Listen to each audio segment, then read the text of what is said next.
শিশু আসিয়া ধর্ষণ এবং হত্যা মামলায় আজকে যুক্তিতর্ক সমাপ্ত হলো।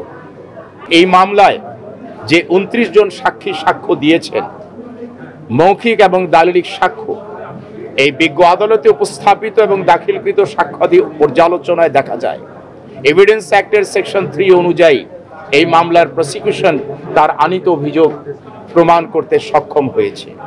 আমরা এই মামলায় আসামি হিট্টু শেখের দোষ স্বীকারোক্তিমূলক জবানবন্দি, মেডিকেল এভিডেন্সেস এবং পারিপার্শ্বিক সাক্ষ্য সার্কামস্ট্যান্সিয়াল এভিডেন্সেস যদি আমরা কম্পেয়ার করি, তুলনামূলকভাবে পর্যালোচনা করি, আমরা দেখতে পাই যে এই মামলার এভিডেন্স অন রেকর্ডে আসামি সহ অন্যান্যদের বিরুদ্ধে যারা অ্যাকিউজ যে 4 জন আসামি রয়েছেন সকলের বিরুদ্ধে আনিত অভিযোগ প্রমাণিত হয়েছে।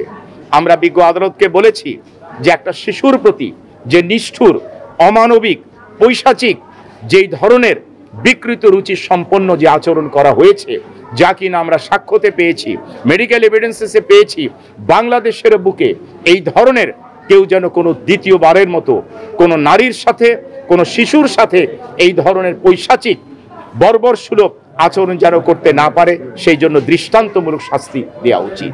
আর সেই দৃষ্টান্তমূলক শাস্তি হচ্ছে সর্বোচ্চ শাস্তি আইনের অধীনে যেটা রয়েছে।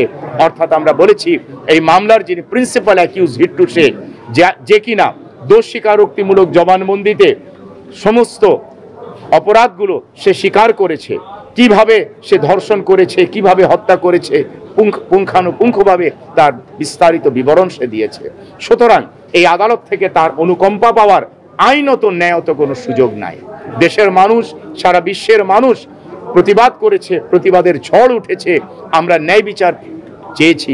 আমি আশাবাদী ইনশাআল্লাহ এই মামলায় প্রসিকিউশন ন্যায় বিচার পাবে এবং ন্যায় বিচারের মাধ্যমে আগামী দিনে একটা উদাহরণ সৃষ্টি হবে, যাতে করে কোনো শিশুর সাথে এই ধরনের ধর্ষণ বা হত্যা অপরাধ সংঘটিত না হয় এবং ভবিষ্যতে যেন এটা দৃষ্টান্ত হয়ে দাঁড়ায়।